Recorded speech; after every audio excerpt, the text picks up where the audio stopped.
Black Conscious Radio, and this is your host, Dakar. We're here with Thrice Blessed, an author of The Assassination of Bill Cosby. Tell us about that. Well, I was frustrated. I was frustrated, pissed off, annoyed at how the media was just determining that this man is guilty and punishing him and discrediting him without any evidence, actually, without him ever being convicted of anything.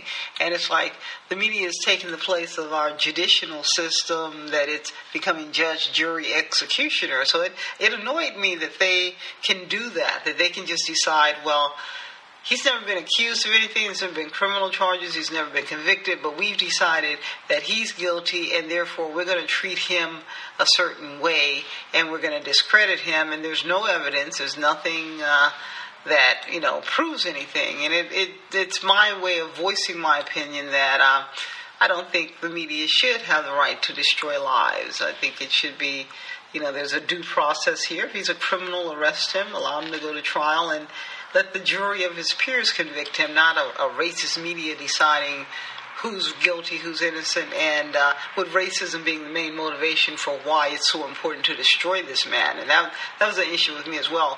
Why? Why is it so important to destroy Dr. Cosby? He's almost 80 years old. Wow. Why didn't you go after him when he was 50, when the thing supposedly happened? Why do you wait now? And my feeling is it's just America being America. No way they're going to allow a black man to die with a father figure image here. And, if you look at what's being destroyed, Dr. Cosby is extremely rich. You're not going to ruin him financially. What you're destroying is his legacy. And why is it so important that a black man's legacy be ruined? You can't allow him to die beloved as he has been. You can't, it's not allowed that there's a black male positive image in America. And I think it's very racist, and it's not based on fact. As of today, which is November 22nd, 2015, do you know what the status is? I don't. I know there's some media action going on, but I haven't really been following. I know he's been deposed by Miss Aldred and some other legal ramblings. But my book doesn't really take a position of whether he's guilty or innocent. My book is taking a position that, he has a right to due process. And the media is trying to circumvent his legal rights, his birthrights, and just decide, he's guilty, and they're, discrediting him and ruining him without doing the legal thing, the due process. And I think it's racially motivated. And so your book, I read it, I liked it. But I felt that you lured me in a little bit with the title. Like it states in the book, it's just my opinion. Nothing is carved in, blood, or it's not the gospel, anything. It's how I feel about things. And it felt like I saw just nothing but negatives being said against Dr. Cosby. Nobody, and that disappointed me too, that none of our so-called black leaders took any position supporting him, even though he's never been convicted of anything. But even if they had, would the media given him that voice, them that voice? That was the part that bothered me. It's like I didn't feel like I had a voice here. No, so I'm talking about the black leaders. Right, yeah, and if they were given a voice, they were too scared to say anything. But my main motivation for writing the book was I was very frustrated that I didn't feel like I had a voice. I had an opinion, but I didn't feel like any media, whatever outlet would ever let me voice it. So the book is partly me venting that I felt, that it's just opinions. Everything in all the tabloids and etc. are just opinions, but they're one-sided opinions. And whereas I have an opinion, why isn't my opinion given an opportunity to be on the news? Why is it that nobody who's saying anything pro Dr. Cosby is given any airtime? And why is that? Why can't we debate it equally? I have an opinion about these young ladies. It's like, really a white woman in America with all these white men with guns was too afraid to say a black man raped her? I don't believe you. Bottom line, you're scared of what? You've got all the guns, so what are you afraid of? And this country has had a policy from forever If a white woman says a black man raped her, she doesn't have to prove it. She only has to say it. And that's basically what's going on here. And it stems from the racism here. It doesn't matter. It's a white woman said a black man raped her. Therefore, they don't have to prove it. Just say it. And the media jumps on board. And I like how they're canonizing these women. First of all, no one said that they were kidnapped and drugged to Dr. Cosby's room. You went in the man's room voluntarily. Why would you enter a married man's hotel room alone? What were you expecting? You went there for a reason. You had a motive. You didn't just go there innocently. You went there expecting something from him, whether it was money, fame, fortune, whatever. You went into a married man's hotel room wanting something. And what did you bring to give for what you were expecting to get from him? All you brought was your ass. And that none of these women naively thought that they would never have, that sex wasn't on the menu. Of course sex was on the menu. Why do you go to a married man's hotel room? Of course he wanted to have sex with you. It's like a given. So where's the women's responsibility of why did you enter a dangerous circumstance? Why would you enter a room alone with a married man? Why would you put yourself at risk of being raped? You're saying they don't bring that up? Nobody. It's like, where's their responsibility? Why are you in his room anyway? And it's like, well, he did this, he did that, but did he drag you to the room? You voluntarily went to a hotel room of a married man alone. You put yourself at high risk and danger. Why did you do that? You did it you had a motive for entering his room. You wanted something. Let's talk about Dr. Cosby's legacy. Is he really a doctor? I know he's got a couple of doctorates, but I don't know if they've been rescinded. Right. I thought that I saw something. They rescinded this and rescinded that. That's crazy. At one time he was, but I don't know if he may no longer be a doctor. But at one time he did have was given some honorary doctorate degrees. So. No respect. What do you mean? What are you saying when you say that?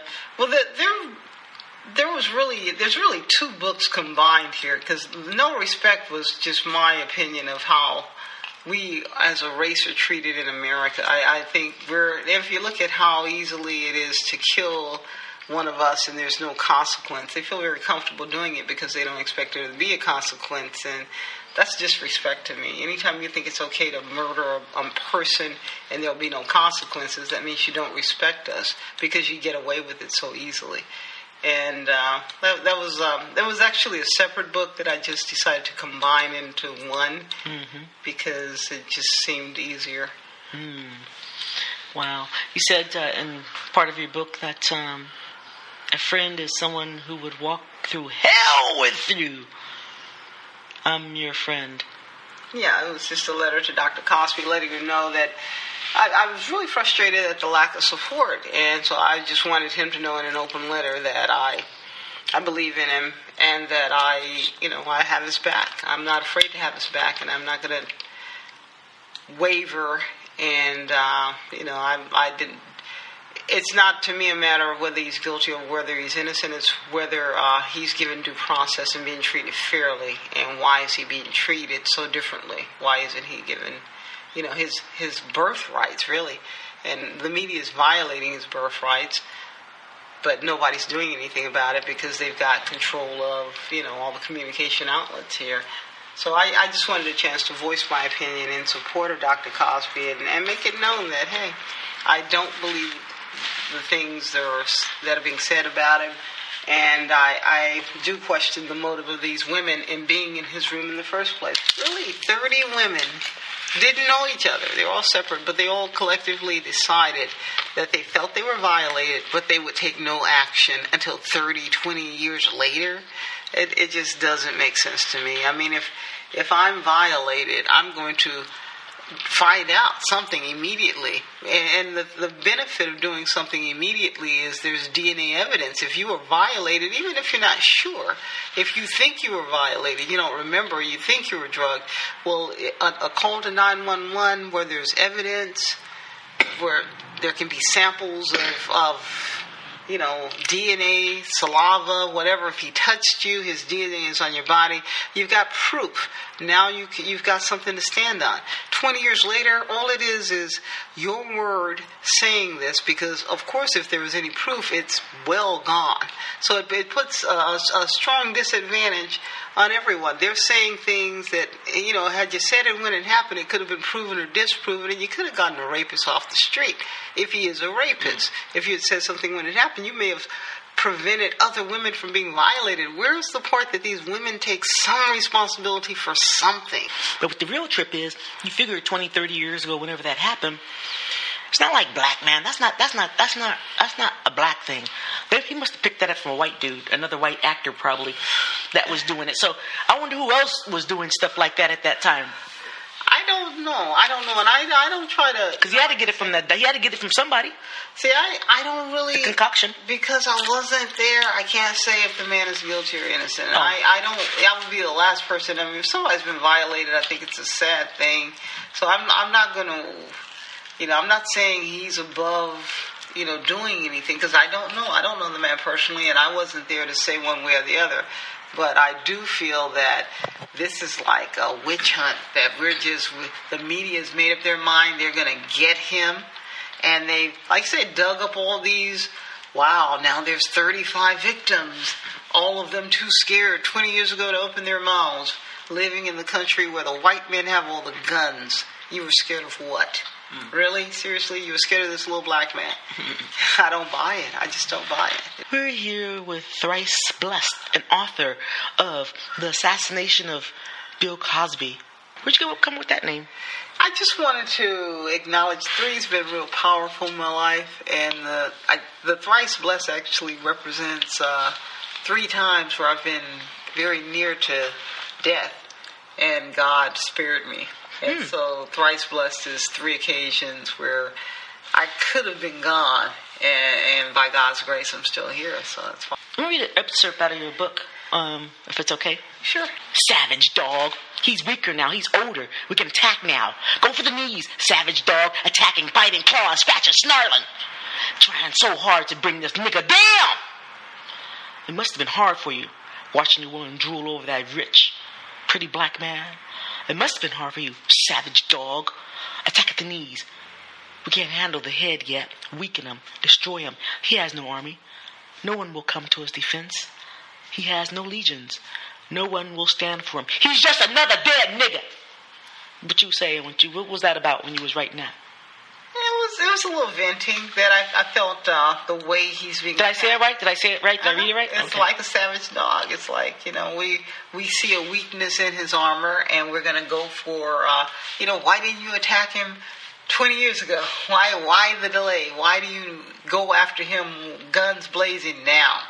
Because you perceive that now he's weaker, he's vulnerable, and nobody's going to stand up for him. And I always have chosen the side of those that, to me, are whatever, the victims of this society. I have always been on the side of the oppressed and the ones that I think are being treated unfairly.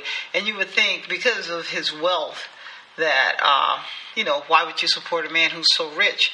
Well, he's being violated. His birthrights are being, taken away and trampled over. And why not? Why not stand up for something where the principles here are that we're a civilized society with a judicial system that is being circumvented by the media.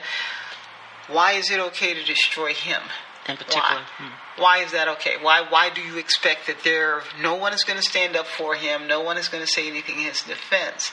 Because you're used to being able to step on black people and there be no consequence. And that's the no respect part. The Assassination of Bill Cosby. Where can listeners get that book? It's available right now on barnesandnoble.com as an ebook. And you can just go there and download it, and it's available. It's currently available, and I'd appreciate the support. You've been listening to Thrice Blessed, the author of The Assassination of Bill Cosby. Thank you.